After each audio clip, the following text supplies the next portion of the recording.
Stuff at the end on testing. I think it's important. And stay with me. You're going to enjoy it. 5, 4, 3, 2, 1. I'm John Miglosh for the WDMA, talking about direct mail and testing today. Here we go. Stay with me. Okay, but before we do that, let's have some fun, as usual, right? So let's get over to Burger King and see what they're up to lately. I do things the way I want to do them, make my own rules and listen to them. Won't let anyone go and rain on my parade. You know. I think I want a flame grill classic, a Whopper, sure does sound fantastic. I tell them how I want to have it, they say okay. You rule your season the day at BK. Have it your way. You know. If I want it special or just plain, the choice I make is my domain. With every order I can reign and have it my way. You know. The BK menu makes sure my stomach prospers. Onion rings, chicken fries, a Whopper. Any food I think is proper. Oh, there's one. My way. You rule your season the day at BK. Have it your way.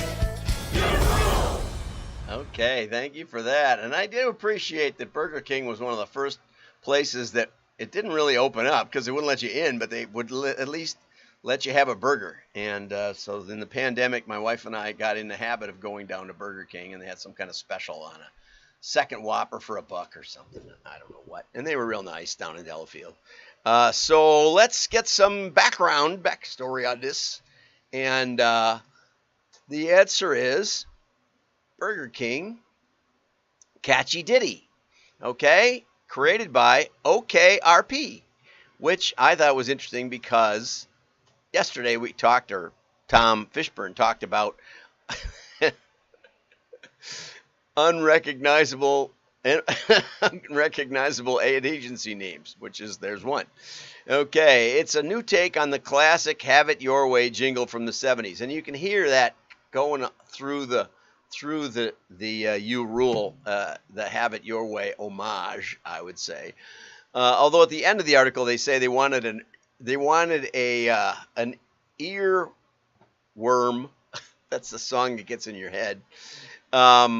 They should have just kept it with Have It Your Way, because that's been in my head for like 50 years, and I think that it couldn't go beyond that. But at least they wove it in a little bit. So for us old guys, I was going to say there was a lot of diversity because they talk about Burger King celebrates our guests and elevates Have It Your Way. Yeah, maybe. And I do like the tie-in with You Rule with the Burger King. What a great idea. I don't know. I'm sure that must have been intentional, but I just figured it out now. So, Reclaim the Flame is a direction that they're going. I think this is a lot better than the Moldy Burger, although the Moldy Burger is still in my head, unlike almost any other commercial I've ever seen. That was a commercial where they showed a 30-day time lapse of their burger going completely moldy compared to McDonald's, where it just sits there and doesn't even age. And apparently that's a thing. People have like 13, 14, 15-year-old Whoppers and Filet-O-Fish that just sit there. Mold doesn't even grow on this stuff. So anyway, but the flame broiled, they do taste better. Burger King is so much better than McDonald's, which just shows you that it's not about how good your burger is. McDonald's is all about, I go in, I get what I expect, and it's all about process. And but I like this anyway. Celebrate. Advertising at its best is most relevant to people when you celebrate them first, not the brand. Now, I was going to say there was a ton of diversity there, but no old white guys. But there is an old white guy in there just for a split second. Looks like he's going through the drive-through. So I will I'll amend my previously thought up comments. Okay, here's one. Here's a story from Ray Schultz, my friend Ray. And I thought this was good. I thought this was satire. For a minute, I thought it might be the Babylon Bee, because his headline is "Newspapers Blur the Line Between Journalism and Politics. Critics say. And I just couldn't even believe it, because, Scott Adams makes a big deal about how the methodology of the quote unquote news these days is that you have an unnamed source close to the investigation, a couple of unnamed sources, and then you put that in the Washington Post or the New York Times, and then all the other media pick it up, and then they refer to them, and then they refer to each other, and now it becomes well attested news.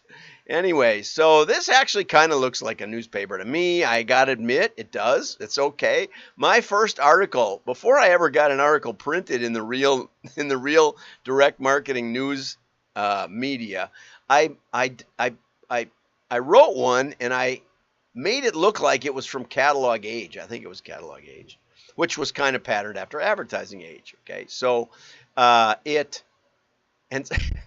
I handed it out at a speech. I think I was invited to speak, and I handed it out. And it was on the definition of direct marketing, sort of. And what was funny was, I didn't know if anybody read it or not, but Pete Hoke, who was one of the authors of the definition of direct marketing, came running over to me after the speech with my article in his hand, like it was real. And he looked like he was going to punch me in the nose. And he said, I don't remember what he said. He said, oh, I remember. He said, you're talking about good direct marketing. We wanted the definition to be about all direct marketing. And I stand by my position today. Just because something is measurable doesn't mean you measure it, doesn't mean you're testing, doesn't mean you're actually doing much of anything. Now we measure everything, and it doesn't amount to anything. But anyway, so these let's call them self-published newspapers are being handed out with headlines, provocative headlines. Can you imagine a newspaper with provocative headlines? And Ray, I gotta admit, this is great. Ray says, mimicking newspapers by political parties and commercial entities is nothing new. In the 1800s, the Louisiana Lottery sent direct mail designed to look like newspapers. I didn't know the Illinois Lottery went that far back. And had the temerity, that means like audacity or false courage or something, or stupidity, to mail them at second-class postage rates, which apparently is the newspaper rate, for periodicals. I think it makes a lot of sense. But this round has sparked fears. Yeah, sparked fears. Okay. I was going to show Scott Adams 14 hoaxes that have been overturned, like the Russia hoax and the Fine People hoax. And, that one was overturned by CNN on its own website at the same time as they were promoting it, and still are. But instead, I thought I'd just show the Washington Post and their take on the 13 biggest hoaxes in America, according to Donald Trump. So if you want a genuine hoax, you need to put it in the Washington Post, even though it'll get overturned, or CNN, and then they can settle with you later because they've had some whoppers. Oh, this goes right with the Burger King. They've had some whoppers, super double whoppers with whipped cream on a cherry on top, that they've had to pay out big settlements for their their actual news. Let's go on because I'm having too much fun here. Can simple changes have a big impact? Now, Craig, if you were really honing this title, it should say, can small changes have a big impact? Then you get that opposition of the words, right? It sounds much more impactful. I don't know. Anyway, it's fine. Craig does a great job. So he says, you don't have to completely overhaul the control piece to create a valuable test. And I say amen to that. Sometimes very small things can make a big difference. Okay? Right. And so he talks about, he had the control, which means the winning piece that had been winning over and over and over. And someone had a theory, probably. There was probably an observation. Somebody looked at the mail piece and said, I can't find how to respond. Because what they had done in the control piece was they had shown the start of a story, partial reference entry, and ended with a call to action to start a free trial to view the full entry. Okay, so you read the beginning of the story, and then you click to get a free trial and read the rest of the story. Okay, but it presumes you're going. The hard part is that you may not perceive that as an offer. You may perceive it as a, like a health newsletter or something. I'm assuming that it's something like that. It's some kind of informative, news content. So here they have news content, and people assume it is news, and therefore there's nothing more they really have to do to it. And when they get to the break in the story, they go, oh well, that was an interesting. Most people, when they read the headline in the first few lines, are happy. And so the test page featured a more prominent call to action button. And as we talked about yesterday, call to action is super important. This is more a call to inaction, right? As Ryan said yesterday in his acronyms everyone needs to know, call to inaction. This one, just the fact that the button is larger tells me when I'm looking at the mailing piece, I see that it expects me to do something with the information. It's asking me to do something, right? So a bigger call to action prompts action. Does that make sense? It's, it means there's an offer somewhere. Maybe I'll benefit. So it had a featured, more prominent call to action button and included an email capture field. So there's something I can do and probably something I receive and get. Okay? So here's the interesting part, because this is like a two-step. Though the test page pulled 30% fewer clicks, I like the use of fewer, more, and fewer, on the free trial button, so they got a lot of click-throughs to see the rest of the article. But maybe people didn't get that they were also supposed to do something, right? And so the control piece had 30% more, well, actually 25% more probably. It doesn't, there's not a parity there. 1/3 less, 25% more. It's kind of, percentages are tricky. But anyway, the control had more clicks on the see the rest of the information. But the net results, what was the point? Okay, we wanted to get free trials for the newsletter. Means they have to fill in their information to send it. The click isn't the end of it with the control. 61% more free trials per click-through. So once they clicked, they were much more likely to give the rest of the information that you needed to give them the subscription. But here's the real biggie. 24% more paid subscriptions per unique visitor. So the first one is this call to inaction that Ryan was talking about yesterday. The second one is clearly an offer. And people were looking for what they were going to get, and they realized they would have to give their email address to get the subscription, and they did. Fascinating. But just to show you, to further this a little bit, I'd like to show you this. Oh, I got to find it now. I can see you can see it, but I can't see it. Here it is. And this is part of a talk I did for Sarah Fletcher over at Catalog University, and it was all on testing, and that exists somewhere out on the internet, I think. I'll try to find that, or find another testing webinar that I've done, because I've done quite a few. But anyway, this was case number 1, and this was a catalog that I helped found, business to business, and it was imprinted merchandise. And the company and I thought, we have some really great clients like Ford and Pontiac and 3M and Caterpillar and Avon, and we should show those, because the industry in those days, back in the 80s, the industry was very, the word, I think it's Yiddish, tchotchke. It was a tchotchke industry. So, people would buy keychains or very, very inexpensive pens or cigarette lighters that we would use, even have those. We had all kinds of stuff. Any little thing, it was under $1, you give them out at your gas station or something. That's what you need, lighters at your gas station. Anyway, but we had really name brand clients, so we put the name brands on there thinking that we were really great. Now, one of the great tests always start with a great observation. But here's the test that we ran against it. Okay, that's the test, that's the control. Test, control, test, control, test, control. Now, if you look anywhere but the hat, you probably don't even get what's going on. Look everywhere but the hat. Look at that.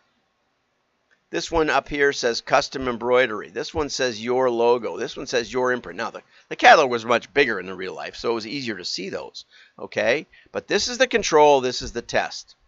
Okay, and the observation that I made when I handed the control, which we'd been doing for about 2 years, or maybe more, when I handed it to people, they would say, why would I want a Miller hat or a Pontiac hat or whatever was on the cover that time? And so my hypothesis was that businesses don't get what we're selling. And so I made that subtle little change. I had to fire the creative director to do it. And then one of the artists came in and we were talking about it. And they said, John, you're just going to ugly up the catalog. And the new art director said, John, do you think this is going to improve results? I said, at least 20% lift. And he said to the artist, your job is not to tell John what tests to run.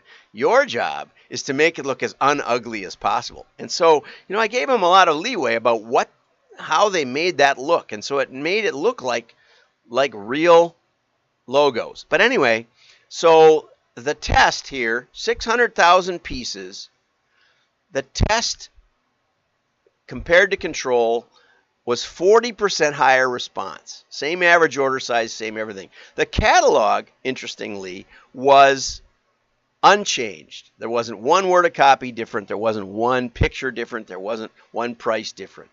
Just the cover, and not even just the cover, but you've seen how similar it was, but just the logos on the items on the cover. 40% difference. Well, I made a fortune. That's a big lift. That's hilarious, right? But it was based on observation. Why would I want this catalog? If you're mailing millions of pieces and people are saying, why would I want to buy a Miller hat and throwing the catalog away, you're missing the point somehow. And so the new positioning was very subtle, but a huge impact. Huge, huge impact. And we continued to use the company logos because we did want to emphasize that we were the brand that knew how to handle your logo in an appropriate way, because there's all kinds of licensing rules and logo rules and what you can put on what, and it is important. Anyway, so I agree with Craig, as always, that small changes, sometimes almost imperceivable changes, can have a huge impact. And for those who say, well, the list is 40% and the creative is only 10% impact. No. Not if people are misunderstanding your creative. Absolutely not. It depends on what's going on. And that's why if you're going to get outside help, you want to get someone who's got enough breadth of experience to know it might be the way you're shipping items. It might be the way your warehouse is structured. I worked with Stanley Tam, who I mentioned a couple of weeks ago, and we went and I explained to him how to rebuild the warehouse, and his operations guy called me about 2 weeks later, and instead of promising to ship in 4 working days, so if you order on Monday afternoon, you get it shipped by Friday, he said, we're shipping 95% same day because of a little suggestion that the outside consultant made. Okay, so sometimes it's the warehouse. Sometimes it's the order processing system. Sometimes it's the telemarketing. Sometimes there's be a lot of things. Sometimes it is the list, right?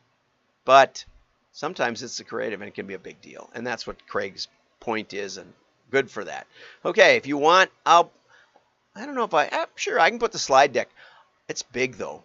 I'll put a PDF of the slide deck up on wdma.org today, and I'll also let you click on the Washington Post, the WPO, whatever it is, WAPO. Anyway, take care. Have a great day. Like and share. Share. Hit the share button. Forget about the like button. Likes don't count. Hit the share button. Show your friends how smart you are.